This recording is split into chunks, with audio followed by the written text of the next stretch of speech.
ओम। संत महात्मा साधु संत जप तप साधना आराधना करते हैं। इस दौरान वह संसार व संगत की ओर मुंह नहीं करते। जप तप के दौरान लगातार अपने लक्ष्य पर अड़िग रहते हुए तपस्या में लगे रहते हैं। लगातार तपस्या के कारण प्रभु द्वारा अचानक कई प्रकार की रिद्धियां सिद्धियां प्रसाद के रूप में दी जाती हैं। इन छोटी मोटी रिद्धियों सिद्धियों को प्रसाद में पाकर कमजोर तपस्वियों में अहंकार अंगड़ाई लेने लगता है। वह अपने लोगों को सेवा देने लगते हैं। वह अपने लोगों को सेवा का प्रदर्शन करते हैं और धीरे धीरे इन रिद्धि सिद्धियों के बल पर बड़े बड़े आश्रम खड़े करके धर्म प्रचार में लग जाते हैं। कई प्रकार की रिद्धियां सिद्धियां प्रसाद में पाकर इनको इग्नोर कर देते हैं। जिन तपस्वियों का संकल्प दृढ़ होता है वह सब प्रकार की रिद्धियों सिद्धियों का प्रसाद पाकर इन्हें इग्नोर कर देते हैं। वह चुपचाप अपने लक्ष्य प्राप्ति के लिए प्रयास करते रहते हैं। समाज में शोहरत के चक्कर में नहीं फंसते। ऐसे तपस्वियों को प्रभु की अनुभूतियां प्रसाद में मिलती हैं। पहले रिद्धियां सिद्धियां, फिर प्रभु की अनुभूतियां, जो रिद्धियों सिद्धियों से कहीं ऊपर की स्टेज होती है। लगातार प्रयास जारी रखने के कारण ये ब्रह्म ज्ञानी बन जाते हैं और महसूस करने लगते हैं कि इससे आगे कुछ नहीं। सबकी बात नहीं, कई,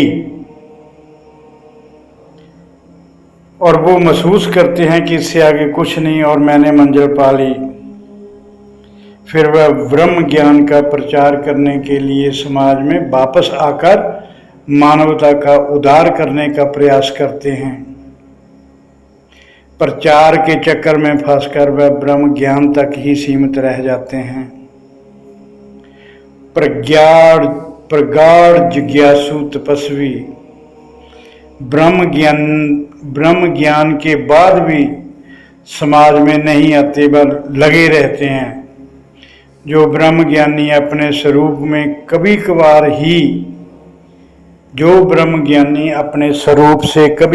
ही बाहर आते हैं, अक्सर वो अपने स्वरूप में ही डूबे रहते हैं, वही ब्रह्मनिष्ठ बनते हैं। संसार से बेखबर रहते हुए सदा अपने स्वरूप में डूबे रहने के कारण एक ना एक दिन वह ब्रह्म के समान हो जाते हैं और साक्षी में स्थित हो जाते हैं। इसलिए साधना में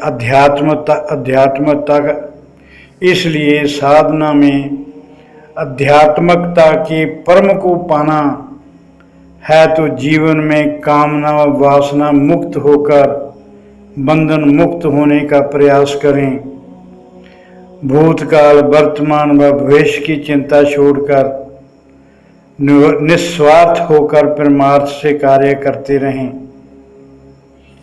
वर्तमान भूतकाल भविष्य की चिंता छोड़कर निस्वार्थ भाव से परमार्थ से कार्य करते रहें। वह डोरी प्रभु के हाथ में दे दें।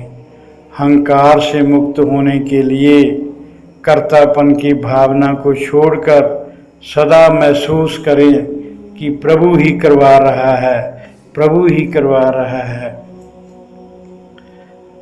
साधना के फलस्वरूप प्रभु प्रसाद में दी गई रिद्धियों सिद्धियों में ना फंसकर अपने लक्ष्य को प्राप्त करने हेतु प्रयास जारी रखना चाहिए।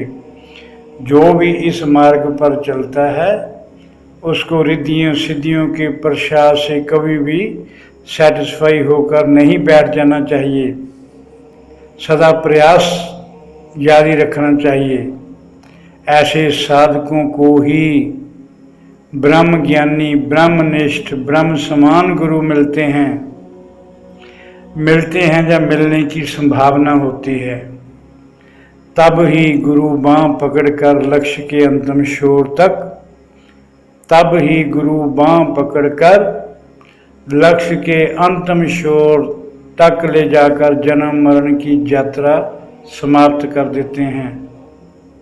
मन में कोई कामना नहीं, मन में किसी प्रकार का संसारिक बंधन नहीं, भगवान के नियमों में अटल विश्वास, प्रारब्ध पर पूरा भरोसा, किसी प्रकार की कोई चिंता नहीं। मुसीबतें तो प्रारब्ध अनुसार आती रहेंगी, जाती रहेंगी।